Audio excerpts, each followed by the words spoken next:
ವಿಶ್ವಕರ್ಮ ಮಹಾಸಭಾ ಅಧ್ಯಕ್ಷನಾಗಿ ನಮ್ಮ 7 ತಾಲೂಕಿಗೆ ವಿನಂತಿ ಮಾಡಿಕೊಳ್ಳುವುದು ಇಷ್ಟೇ.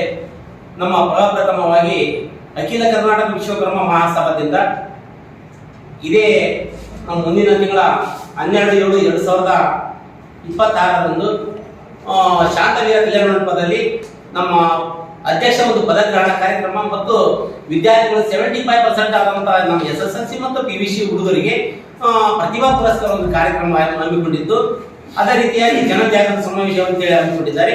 ನಮ್ಮ KP ನಂಜುಂಡಿ ಅವರ ಒಂದು ನೇತೃತ್ವದಲ್ಲಿ ಈ ಕಾರ್ಯಕ್ರಮ ಎಲ್ಲ ಮಾಡದೇ ಆಗುತ್ತದೆ. ಒಂದು ಏನಪ್ಪ ವಿಶೇಷ ಅಂದ್ರೆ ಈ ನಮ್ಮ ವಿಶ್ವಕರ್ಮ ಸಮಾಜದ ವಿಶ್ವಕರ್ಮವನ್ನು ಎತ್ತಿಡಿದಂತ ಮಹಾನ್ ವ್ಯಕ್ತಿ ಅಂದ್ರೆ ನಮ್ಮ KP ನಂಜುಂಡಿ ಅವರು.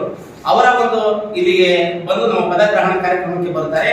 ಅವರಿಂದಲೇ ಹುಡುಗರಿಗೆ ಒಂದು ಪದಗ್ರಹಣ ಇದು ಯಾವುದು ಪ್ರತಿಭಾ ಪುರಸ್ಕಾರ ಕಾರ್ಯಕ್ರಮ ಮತ್ತು ಇದು ಜನಜಾಗೃತ ಸಮಾವೇಶ ಇರುವುದರಿಂದ ಈ ಉದ್ದೇಶಪೂರ್ವಕವಾಗಿ ನಮ್ಮೆಲ್ಲ 7 ತಾಲೂಕಿನ ಒಂದು ಸಮಿತಿಯನ್ನು ಮಾಡಿರ್ತದೆ. ಇನ್ನೂ ಒಂದು ಸಮಿತಿ ಇರ್ತದೆ, ಆ ಸಮಿತಿ ಬಗೆಹರಿಸಿದ್ರು ಒಟ್ಟು ನಾವು 7 ಸಮಿತಿಯಿಂದ 7 ತಾಲೂಕು ಪದಗ್ರಹಣ ಕಾರ್ಯಕ್ರಮ ಈ ಕಲ್ಯಾಣ ಮಂಟಪದಲ್ಲೇ ನೆರವೇರಿಸುತ್ತೆ. ಮತ್ತು ನನ್ನ ಪದಗ್ರಹಣ ಕಾರ್ಯಕ್ರಮ ಅಧ್ಯಕ್ಷನ ಒಂದು ಪದಗ್ರಹಣ ಕಾರ್ಯಕ್ರಮ ಕೂಡ ಶಾಂತವೀರ ಕಲ್ಯಾಣ ಮಂಟಪದಲ್ಲಿ ನೆರವೇರಿಸುತ್ತೆ. ಸಾವಿರಾರು ಜನಗಳ ಒಂದು ಸಮ್ಮತಿಯಿಂದ ಒಂದು ಜನಜಾಗೃತ ಸಮಾವೇಶ ಮತ್ತು ಈ ಪ್ರತಿಭಾ ಪುರಸ್ಕಾರ ಕಾರ್ಯಕ್ರಮ ಅಧ್ಯಕ್ಷ ಪದಗ್ರಹಣ ಕಾರ್ಯಕ್ರಮ ಒಂದು ನಾನು ಜಿಲ್ಲಾ ಅಧ್ಯಕ್ಷನಾಗಿ ಅವತ್ತು ಒಂದು ಪದಗ್ರಹಣ ಮಾಡಿದ್ರಿಂದ ಎಲ್ಲ ನಮ್ಮ ತಾಲೂಕು ವಿಶ್ವಕರ್ಮ ಸಮಾಜದವರು ಮತ್ತು ಮಹಿಳೆಯರು ಮತ್ತು ಎಲ್ಲ ವಿದ್ಯಾರ್ಥಿಗಳು ಈ ಒಂದು ಕಾರ್ಯಕ್ರಮವನ್ನು ಸದೈಸ ಪಡಿಸಿಕೊಳ್ಳಬೇಕಾಗಿ ತಮ್ಮಲ್ಲಿ ವಿನಂತಿ ಮಾಡಿಕೊಳ್ಳುತ್ತೇವೆ. ಈಗಿನ ದಿನಮಾನಗಳಲ್ಲಿ ಮತ್ತು ಈಗ ರೇಟ್ ಮಾತ್ರ ಒಂದೇ ತರ ಇಲ್ಲ. ಅದನ್ನ ಯಾಕಂತಂದ್ರೆ ಈಗ ನಮ್ಮ ಪಂಚಾಯತಿ ಕೆಲಸ ಮಾಡ್ತಕ್ಕಂಥ ಎಲ್ಲರಿಗೂ ತೊಂದರೆ ಇದೆ. ಈಗ ನಾನಾ ತರ ಕೆಲಸಗಳು ಮಷಿನರಿ ಬಂದಿದ್ದಾವೆ, ಕೈಗಾರಿಕೆ ಕೆಲಸಗಳು ಇದ್ದಿದ್ದೂ ಕಮ್ಮಿ ಆಗಿದ್ದಾವೆ.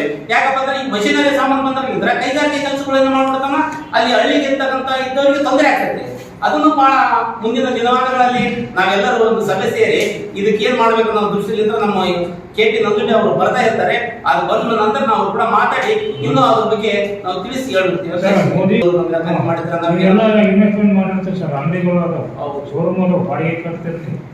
ನಮ್ಮ ಈಗೆಲ್ಲ ತಿಳಿದ ಮಟ್ಟಿಗೆ ಮಾತ್ರ ಈಗ ಮಷಿನರಿ ಸಾಮಾನು ರೆಡಿಮೇಡ್ ಐಟಮ್ಸ್ ಜಾಸ್ತಿ ಆದ್ರಿಂದ ಹಳ್ಳಿಗಳಲ್ಲಿ ಮಾಡ್ತಕ್ಕಂಥ ಕೆಲಸ ಕಾರ್ಯಗಳಿಗೆ ಬಹಳ ತೊಂದರೆ ಆಗಿದೆ.